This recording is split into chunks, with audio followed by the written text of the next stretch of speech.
بسم الله الرحمن الرحيم الحمد لله رب العالمين والصلاة والسلام على نبينا محمد وعلى آله وأصحابه وسلم تسليما مزيدا ثم أما بعد إخوة الكرام السلام عليكم ورحمة الله وبركاته.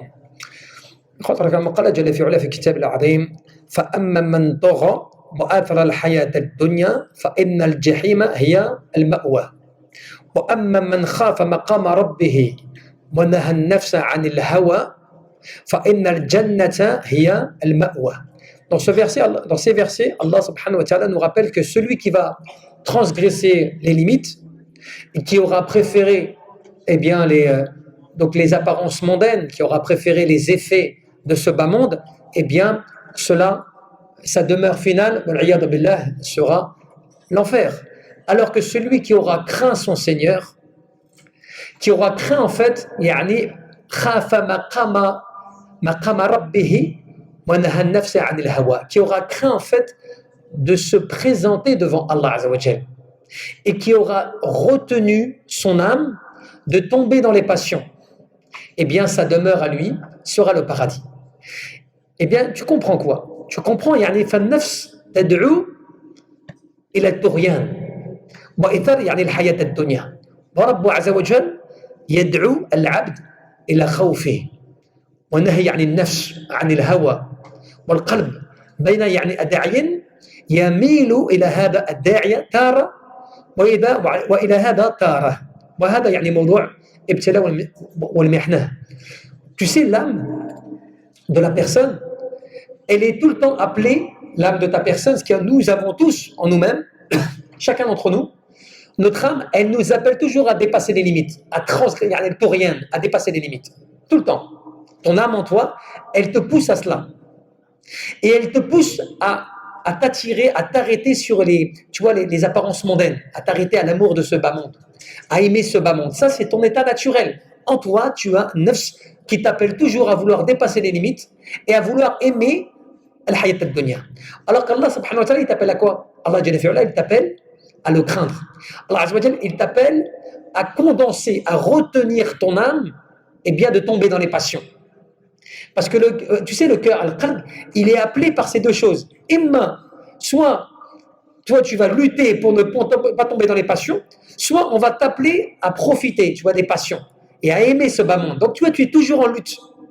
L'âme est toujours en lutte. Et donc, des fois, elle t'appelle à ceci et des fois, elle t'appelle à cela. Mais c'est quoi cela? C'est pour t'éprouver, pour te mettre à l'épreuve, pour voir de quelle manière tu vas te comporter. Il a détaillé les âmes. Tu sais, les différentes âmes dans le Coran. وصف الله عز وجل النفس في القرآن الكريم بثلاثة أوصاف. Allah Azza wa Jal, il t'a décrit 3 types d'âmes. Il y a 3 types de catégories d'âmes qui sont mentionnées dans le Coran. Al-mutma'innah wal-lawwamah wa amaratu bis-su'. Les 3. La première, c'est laquelle? C'est celle qui est l'âme apaisée.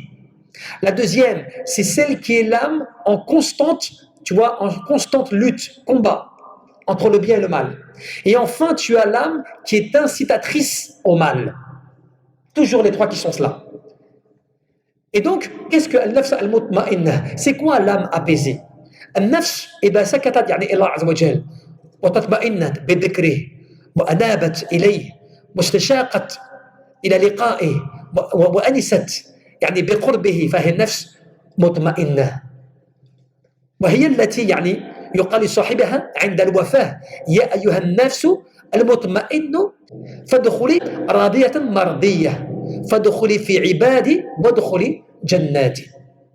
Tu vois, tu as l'âme qui est apaisée. C'est quoi cette âme? C'est une âme qui se sent bien à se retenir pour Allah. C'est une âme qui se sent bien à se rappeler Allah. C'est une âme qui se sent bien et qui trouve du plaisir à revenir vers Allah Azza wa Jal.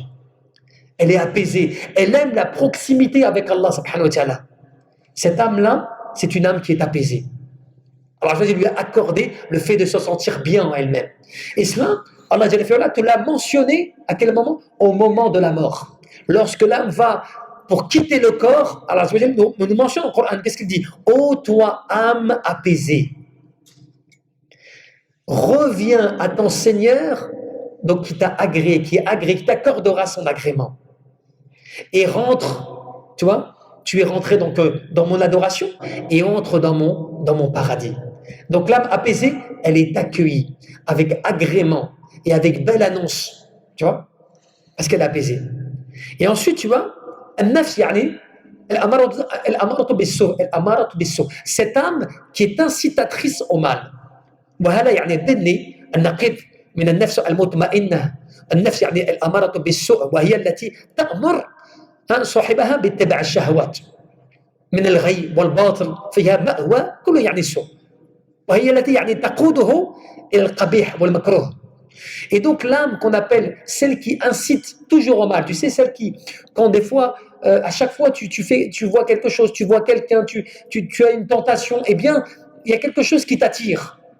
En fait, elle t'attire toujours à commettre quelque chose qui va à l'encontre de ce qu'Allah t'a ordonné, au bien. Tout le temps, elle te pousse à faire le mal. Tout le temps, elle t'incite à faire le mal. Par exemple, tu vois, tu trouves de l'argent par terre. Tout de suite, elle va t'attirer. Ouais, tu vois, tu pourrais garder cet argent. Tu vois, il est à personne. Garde-le. Tu vois, au lieu de te dire, non, maintenant, je ne vais pas le prendre, je vais demander déjà, je vais patienter. Tu vois, c'est tout de suite, elle t'incite. Tu vois, lorsque tu te retrouves dans une situation haram, tu vois, tout de suite, il t'incite au mal. Ou par exemple, tu vois, sous la colère, tu vas dire quelque chose de mauvais. Tout de suite, elle t'incite à répondre. Par exemple, tu vois, cette âme-là, tout le temps, elle te pousse. Et toi, qu'est-ce qui se passe quand tu dois être en situation d'âme apaisée, où il y a la wam, tu vois, qui lutte. Et tu te retiens, tu veux pas. À chaque fois, c'est difficile. Parce que c'est pour ça qu'il y a des fois, il y a des gens qui viennent, qui disent oui, tu vois, c'est difficile quand même, tu vois. On essaie de faire des efforts, mais tous les jours, tu vois le contexte, tu as vu où on vit, c'est compliqué. Oui, mais c'est ça. C'est comme Adjel Ferré, il t'a pas dit que tu vas croire, tu vas voir Iman, tu vas l'adorer, et puis c'est bon. C'est bon, ça va, tu vas résister. Non, tous les jours, jusqu'à la fin de ta vie, tu devras lutter. Lutter contre tes passions, lutter contre tes envies, lutter contre tes désirs, tout le temps. Tu es tout le temps en lutte, tu vois. Et donc, celle-ci, cette âme-là, en fait, elle t'appelle toujours au mal. Où est-ce qui est blâmable? Et c'est pour le cas d'Allah dans le Coran. Qu'est-ce que dit surat Yusuf? Inna nafsa la amaratu bis-su' illa man rahima rabbi. Tu vois, quand Allah te mentionne, et certes l'âme est incitatrice au mal, en dehors de celle à qui Allah accorde sa miséricorde. Et cela, comme vous le savez, c'était la femme de l'Aziz. Lorsqu'elle avait été tentée par Yusuf alayhi salam, et qu'elle a reconnu ses torts, et qu'elle a reconnu ses méfaits, qu'est-ce qu'elle dit? Elle dit pas non, c'est pas de ma faute, vous comprenez, il était tellement beau. Tu vois, elle n'a pas trouvé d'excuse. Elle a reconnu une vérité incontestable. L'âme, elle est incitatrice au mal. Je n'ai pas su résister à mes passions et à mes désirs, et je l'ai suivi dans ce qu'elle m'appelait. Je l'ai suivi. Donc tu n'es pas condamné, comme le disait Ibn Taymiyyah, tu n'es pas condamné parce que toi, tu es en toi-même, et tu vois, la tentation, le désir. Non, tu es condamné pourquoi? Tu es condamné si Allah doit te juger, il te jugera pour ce que tu as suivi. Ton âme, il t'appelle à quelque chose. D'accord? Si tu suis, tu es responsable. Si tu résistes, Allah te récompense. Parce que tu as résisté, tu as lutté, tu as patienté, tu vois.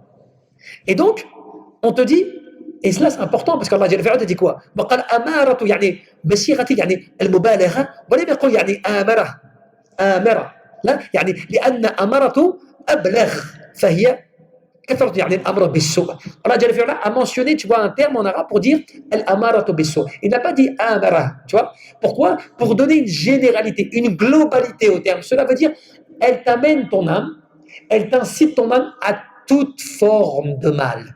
Pas simplement à une catégorie de mal. À tout ce qui est mauvais dans ce bas monde, elle t'y incite. Le mensonge, la colère, le vol, tu vois, la tentation, les désirs, les plaisirs, tout ce qui peut être attirant pour toi et qui peut te causer du tort, elle t'attire à cela. Tu vois? Parce qu'il ne faut pas oublier une chose, ibadallah. Mon nafs, aslan, à la base, l'âme, à la base, dans sa nature, khuliqat dhalimah jahilah. L'âme, à la base, elle a été créée comment par Allah? C'est dans le Coran. Allah, il a créé l'âme, à la base, injuste et ignorante. C'est important de savoir ça. Parce que tu vois, des fois, tu te juges toi-même, tu te juges mal. Tu penses que tu es capable, tu sais que tu es fort, que tu peux résister. N'est-ce pas, des fois, on va te mettre dans une situation de tentation. Des fois, il y a des jeunes qui viennent me voir qui me font c'est pas grave si des fois je me retrouve avec une copine et tout, je me retrouve dans une ambiance et tout, mais je maîtrise, je contrôle, je fais attention. Tu vois. Je lui dis mais qui te garantit cela? Tu as la maîtrise sur ton âme, tu as la maîtrise sur toi-même pour juger déjà à l'avance. Eh bien, tu vois, cette idée-là qui t'est montée jusqu'au cerveau, c'est cela ton âme qui t'a incité à croire que tu vas être fort, que tu vas résister. Tu vois comment? Sur quoi elle t'incite? Elle t'incite sur des choses auxquelles tu ne penses pas.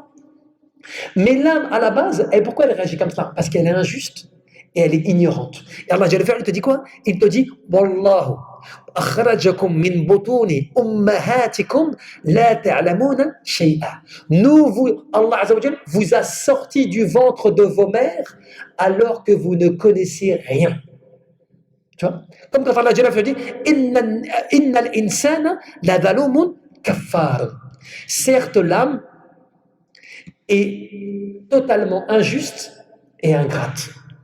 Allah Jalla te dit cela. Mais tu vois, il a pas utilisé, tu vois, le terme là, tu as vu, kaffarun. Cela ne veut pas dire il l'a créée mécréante ou il l'a créée, tu vois, non croyante. Non, dans ce terme, dans ce verset, il te dit qu'elle est injuste l'âme, mais qu'elle est ingrate. Comme quand Allah Jalla dit fadhkuruni adhkurkum washkuri wala takfurun. Wal takfur, c'est pas le fait que tu vas pas croire en Allah dans ce cas-là. C'est le fait que tu vas rejeter les grâces d'Allah. Cela veut dire que tu peux croire en Allah et pourtant tu rejettes. Tu n'acceptes pas. Tu es ingrat. Tu ne reconnais pas. Tu n'es pas reconnaissant. On te donne de l'argent, on te prête de l'argent, on te facilite. Et puis un jour, quand on ne te prête pas une fois, qu'est-ce que tu dis? Tu dis, tu vois, le jour où j'ai le plus besoin, il ne me prête pas. Le jour où j'ai le plus besoin, il ne me donne pas. Et tu as oublié tout ce qui s'est passé avant? Tu as oublié tout ce qui t'a donné avant? Tout ce qui t'a facilité avant? L'ingratitude. Tu vois? C'est une façon de... Voilà. Et bien, Allah te dit, l'âme, elle est injuste et ingrate. Donc ton âme, en fait, elle ne reconnaîtra jamais le bien. Tu vois, imaginons, pendant 20 ans, 30 ans, 40 ans, tu adores Allah Azza wa Jal, ton âme, c'est pas pour ça qu'elle va t'aider. Hein. Si elle peut te faire tomber, elle te fait tomber.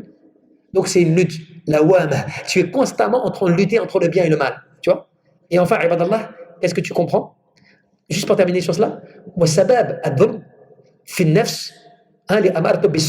quelle est la cause? Quelle est la cause qui mène à l'injustice de l'âme et à l'inciter à commettre le mal? C'est quoi la cause? إما الجهل وإما الحاجة ولذلك كان يعني أمرها بالسوء لصاحبها يعني لزاما لها. Ton âme, de par le fait qu'elle est ignorante ou bien qu'elle est dans le besoin. David est dans le besoin. C'est comme ça des fois que des gens ils sont tentés. T'es tenté par l'argent. T'es tenté pour pas dire la vérité des fois. T'es tenté pour gagner plus, tu vois, en passant par des chemins plus faciles, tu vois. Pourquoi? Parce que t'es dans le besoin ou tu veux assouvir un besoin. Ou bien t'es ignorant et donc tu agis par ignorance. Et bien cela, ça mène ton âme à être constamment injuste, tu vois. Tu es injuste à la base, tu vois. Tu veux pas reconnaître cela. Alors que النفس يعني لوامة l'âme qui lutte qui combat tout cela c'est وهي يعني مشتقة من اللوم تلوم صاحبها على الخير وعلى الشر فهي جمع يعني النصوص الخيرة والفاجر وسميت يعني لوامة لكثرة يعني تردها وتلومها.